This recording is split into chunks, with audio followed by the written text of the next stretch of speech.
ગોધરા જિલ્લાની અંદર કોઈપણ નવા વાહનોનું વેચાણ કરવા માંગતા ડીલરો પાસે મોટર વ્હીકલ એક્ટની જોગવાઈ અનુસાર માન્ય ટ્રેડ સર્ટિફિકેટ હોવું જરૂરી છે। આજ રોજ ગોધરા આરટીઓ ટીમના ઇન્સ્પેક્ટરો દ્વારા દાહોદ રોડ ઉપર આવેલા 2 ડીલરોની ચકાસણી કરતા તેઓ પાસે માન્ય ટ્રેડ સર્ટિફિકેટ ન હતું અને તેમ છતાં તેઓ દ્વારા નવા વાહનોનું વેચાણ કરવામાં આવતું હતું।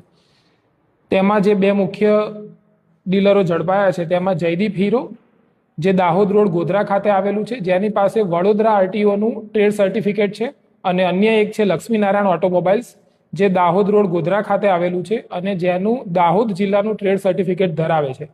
અને તેઓ દ્વારા મોટર વ્હીકલ એક્ટની કલમ 39 અને કેન્દ્રીય મોટર વાહન નિયમોની કલમ 30, 40 અને 41ના ભંગ બદલ આરટીઓ ગોધરા દ્વારા તેઓને દંડ ફટકારવામાં આવ્યો છે।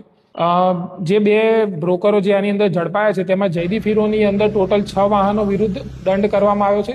6 વાહનોમાં 20,000 જેટલો અંદાજિત, અને લક્ષ્મીનારાયણ ઓટોમોબાઈલ્સ એની અંદર ટોટલ 5 વાહનો પર 15,000 જેટલો દંડ ફટકારવામાં આવ્યો છે।